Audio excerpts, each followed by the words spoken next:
So my name is José Gonzales. I'm 30 years old. I am from the south side of Chicago, originally from Little Village, La Villita, but then I grew up in Gage Park, so the south side of Chicago. I am currently a seminarian. Before I used to be a teacher, so they call me El Profe here in Iscali. So, yeah. Before hearing your testimony, we'd love to know the person behind it. What is one thing in your bucket list? Okay. I think to travel outside, like abroad, besides Mexico. I love Mexico, but I would like to, maybe go to Europe, Rome, Paris, Tokyo, just somewhere that's not here, United States. Yeah. What is your favorite food?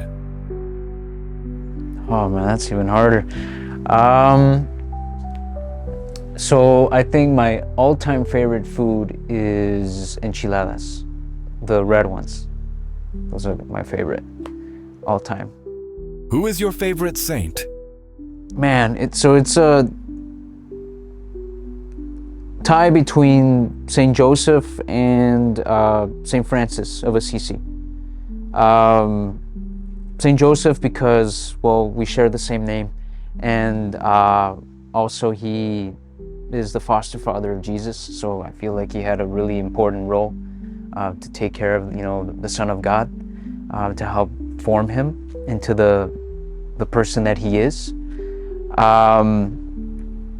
And then also, he said yes, to do that. God called her or chose him to take care of Jesus, and he said yes. He could have walked away, but he said yes. Saint Francis because he gave everything. He gave up everything, riches, just to serve God, to live a life of poverty, to serve other people. And so he showed a lot of selfless love just by not focusing on material things that don't satisfy, things that don't fulfill, but instead he gave them all up so that he can give himself completely to God and to trust in God, even in the midst of poverty and desolation. So, how does your life story had to do with your conversion? Yeah, so growing up, I was, I grew up Catholic. My parents, would take me to church, take me and my brothers to church. My mom would, before going to bed, she would say or teach us prayers, before going to bed to me and my brothers. And we would try to go to church every Sunday, but honestly, it was more out of just obligación. It was just an obligation. We would just go to church because, that was the normal thing to do on a Sunday. But I didn't really feel like the faith was a part of me. I wasn't involved in the church. I just saw it as, just something else to do on a Sunday. It didn't, God was just, he wasn't a part of my life. He was just, he's just there.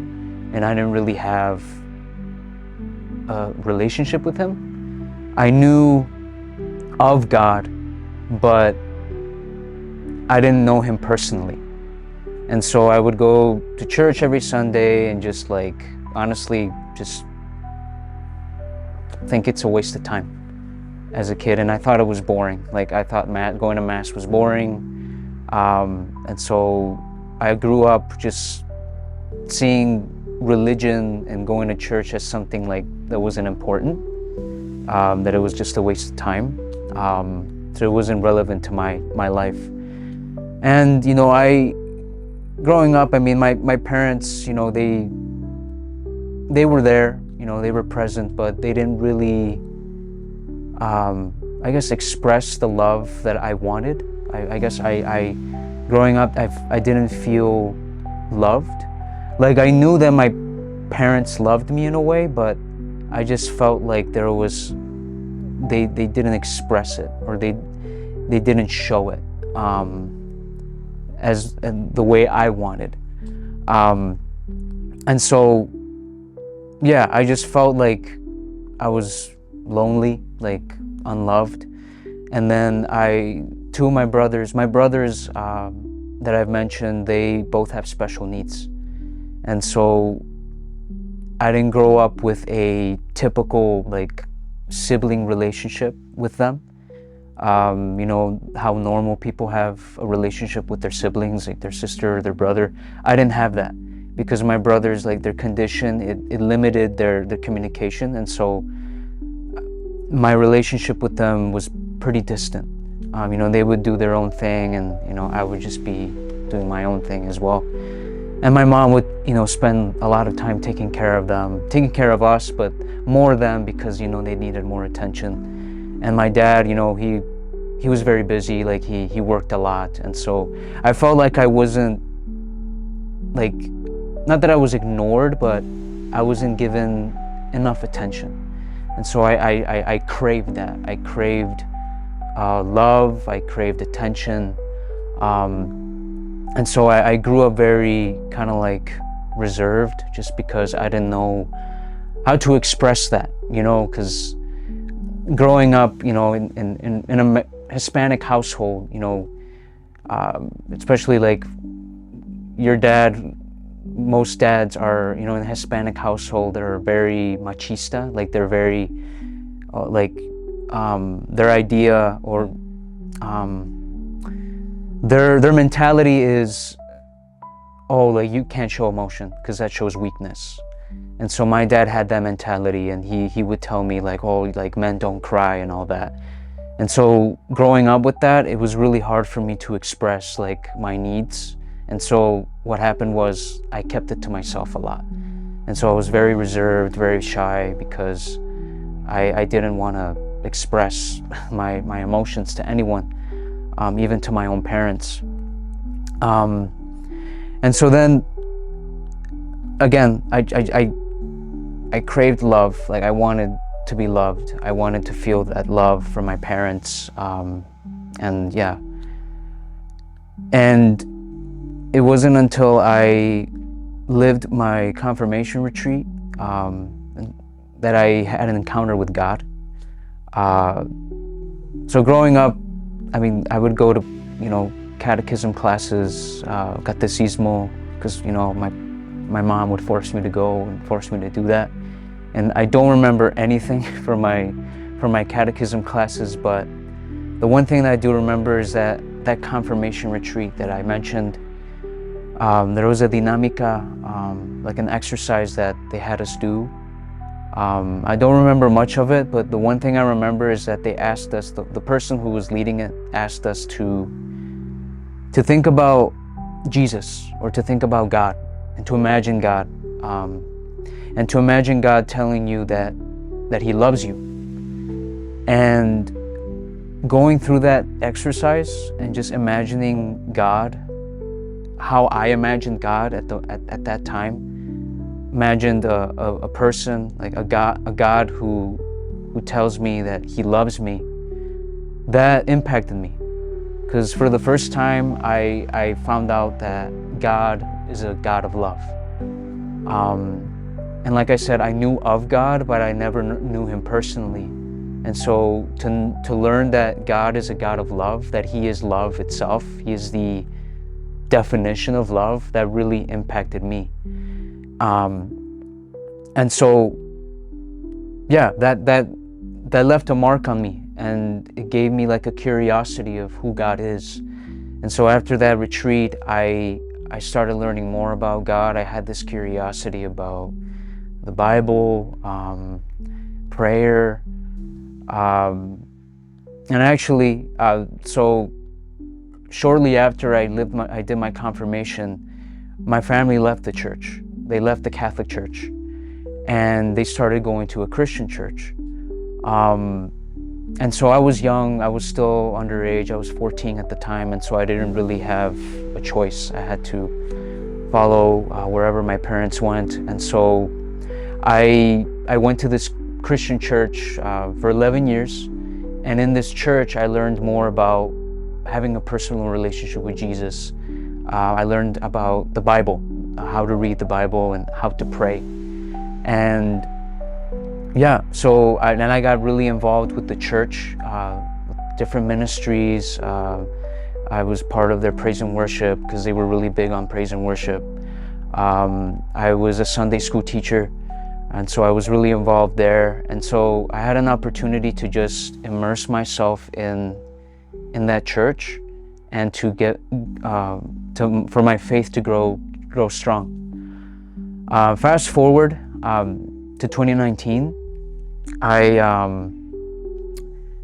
guess I had another like moment of conversion. Like, my mom actually returned to the Catholic Church because she started watching videos of this priest. He talked about the Catholic faith and how to defend the Catholic faith. And so my mom, watching those videos, convinced her that the Catholic faith is the true faith, that everything that the Catholic Church teaches is true and it makes sense. And so she came back to the faith, and my dad followed. And I was the last one to go back to the church because, you know, I was very comfortable where I was, but I realized that I wasn't growing spiritually. I guess I hit a plateau. Like, I was very stagnant. Like, no estaba creciendo. Like, espiritualmente estaba seco. Like, I was really dry. And so I realized, like, okay, I need to do a soul check, you know, soul searching. And so then during that process, my mom gave me a book. It's called Rome, Sweet Home. It's by this famous theologian, Scott Hahn, who was born Christian, like a Protestant Christian, but then he converted to Catholicism. And the book just talks about his story and how he came, you know, to the Catholic faith. And so reading it, I was very intrigued, like, about how he would present the Catholic faith, and it made sense to me.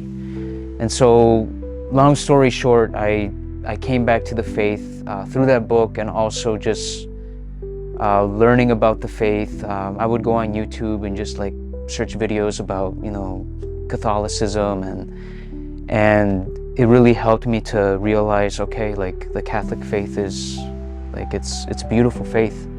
And yeah, I eventually started going to Mass, and the first time I went to Mass, after a long time of not going, I felt a peace.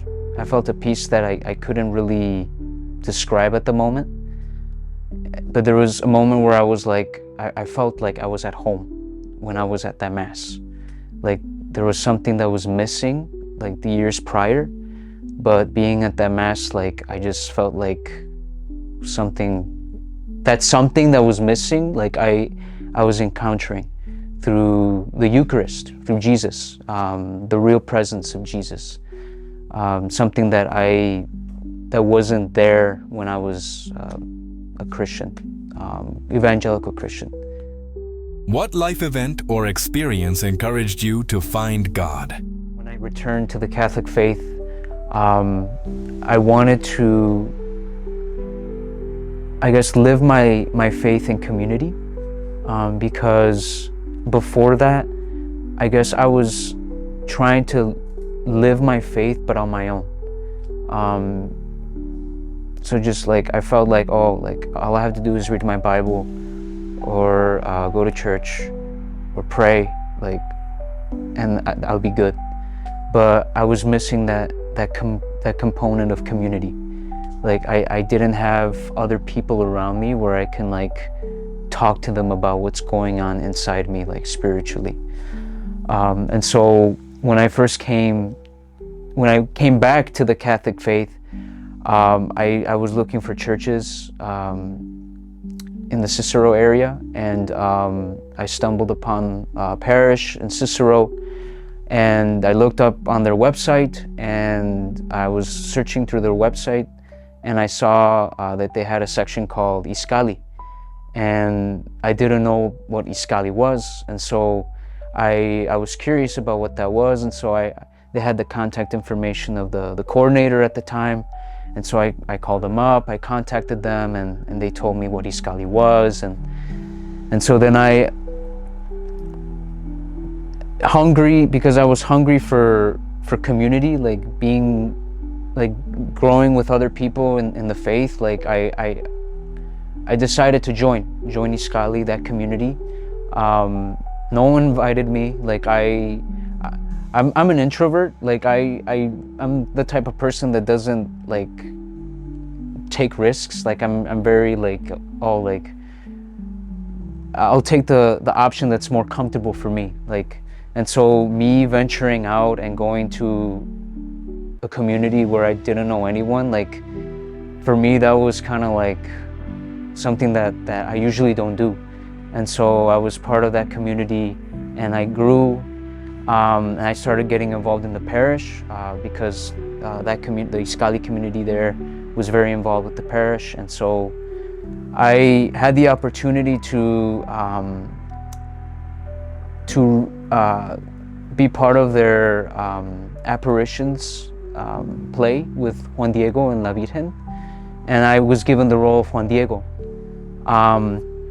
And being Juan Diego and being part of the apparitions, las apariciones, like helped me to get closer to Mary, because as a Christian, as an evangelical Christian, Mary, I just saw her as a regular person, like just the mother of Jesus. I didn't see her as the mother of God. I didn't see her as, you know, the woman that gave birth to the Savior. She was just a regular woman. But being Juan Diego helped me to see her as my mother, that she is my mother, not just the mother of God, but she's also our mother. And it really kind of like marked me and helped me to accept her as my spiritual mother. And eventually she would lead me to Jesus too. That same month, during the apparitions, my mom and my dad decided to get consecrated to Mary. And so it was this like program, this 33-day program for Marian consecration. And during that, like I started learning more about who Mary was, and pretty much I fell in love with Mary. And I would then realize that she would lead me to Jesus. After I got consecrated to La Virgen, my relationship with God started going deeper, to the point where I started thinking about the priesthood. And so Mary helped me to discern. She helped me to discern my vocation. And yeah, just being more involved with the community, with Iskali, discerning the priesthood, that has helped me to just grow deeper in my relationship with God. What led you to leave your career as a teacher to become a priest? Like I mentioned, I was a teacher for a while. I was going to school to be a teacher. I really enjoyed teaching because it helped me to view my students not just, oh, like this is my job and I have to teach these kids. Like, no, I have to help these kids succeed. I have to help them grow. And that kind of like led me to priesthood, because I mean, at the time when I became a teacher, I was discerning priesthood. And so I kind of saw similarities between teaching and priesthood, because as a priest, you have to take care of your flock, or take care of the people that are in your parish. And so as a teacher, I have to make sure that my students are, they're on track, that they're, getting good grades. as a priest, you have to make sure that your flock, your congregation is getting close to Jesus. That the goal is for them to go to heaven, for them to grow in their faith and to have a deep relationship with Jesus.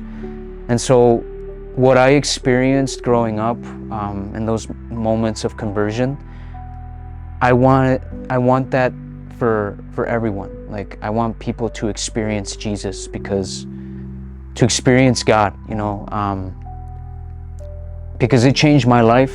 And so I know that God changes lives. And so if people experience that, like, their lives will be changed. And for me, I thought that as a priest, that would be, like, I think that would be the way I could, serve God. And so that's why it took me a while to realize that. It took me 2 years to actually make the decision to go to seminary, or to enter seminary. But what helped me was, okay, like, what brings me fulfillment? What do I find it more fulfilling, being a teacher, or getting married, having a family, or is it more fulfilling for me to pursue the priesthood, where I will be able to help thousands of families? And at the moment, I felt like the last option was, like, more fulfilling, helping thousands of people, to have an encounter with Jesus. And so that, I feel like, is, like, fulfilling for me. Any last thoughts or recommendations for other individuals on their journey with God? I guess I would say, don't be afraid to say yes to God, to say yes to His calling. And it can be scary, because sometimes God asks you to do things that you don't want to do. He asks you to do things that seem impossible at the moment. But what I've learned is that God doesn't call the equipped, He equips the called. And so He calls anyone, like, even the person that seems unqualified, like, God uses them. And so even if you feel like you're not worthy of God's calling, you really are, because each and every one of us is called to be close to God, to be holy. And so my goal is for me to be holy. And I think each and every one of us should aspire to be holy. And that looks different for everyone. Some people, they're called to be priests. Some people are called to, be doctors, lawyers, teachers. But whatever God is leading you to, don't let go of Him, and trust Him. Trust Him that He will lead you where you need to be. And it's not going to look perfect. Nobody is perfect, only God is. That's why we need God, because He's the one that's gonna mold us and perfect us into the people that we are called to be. And so, solamente estando agarrados de Dios, podemos alcanzar nuestras metas y podemos alcanzar esas cosas que se ven difíciles, imposibles, pero con Dios nada es imposible.